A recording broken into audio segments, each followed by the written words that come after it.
महाराष्ट्राची कुलस्वामिनी आई तुळजाभवानी मातेची धाकटी बहीण म्हणून ओळख असलेल्या येरमाळ्या देवीची आज यात्रा संपन्न होते। इथे भाविक आपल्यासोबत आहेत। मला सांगा कुठले विधी असतात, इथे काय महत्व आहे? येथे देवीचा लग्न सोहळा असतो।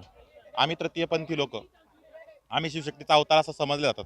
त्याच्यामुळे आम्ही इथे येऊन देवीच्या लग्न सोहळ्यासाठी आम्ही इथे येऊन सगळे तयारी करत असतो। म्हणजे देवीचे हळद खेळणे, चुनखडी वेचणे किंवा घांगाळी आणि पानाचा विडा काढण्याचा कार्यक्रम इथं होत असतो। दरवर्षी आम्ही हा उत्सव साजरा करत असतो। इथं आम्ही गुरु शिष्य परंपराही चालवतो। म्हणजे इथे माळप्रडी देऊन गुरु शिष्य चेला परंपरा ही आम्ही चालू ठेवतो। यात्रेसाठी आलेला आहात, कुठले विधी आज संपन्न झाले?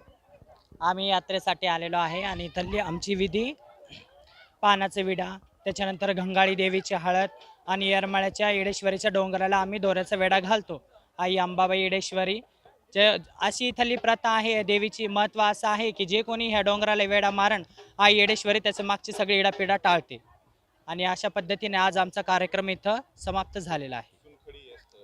आणि चुनखडी वेचतात इथं सगळे आराधी येऊन, त्याच्यानंतर हळद लावतात एकमेकांना, गुरुभाऊ गुरुभाईनी। अशा प्रकारे आमचा कार्यक्रम आज समाप्त झालेला आहे। चुनखडी वेचण्याचा जो कार्यक्रम आहे आज इथे संपन्न झालेला आणि राज्यभरातील लाखो भाविकांनी इथे येडेश्वरी देवीचं दर्शन घेण्यासाठी गर्दी केली आहे। तुळजाभवानी मातेचं दर्शन घेऊन भक्त इथे येरमाळ्याला येतात आणि त्यानंतरची फेरी पूर्ण होते। संतोष जाधव, TVN मराठी, धाराशिव।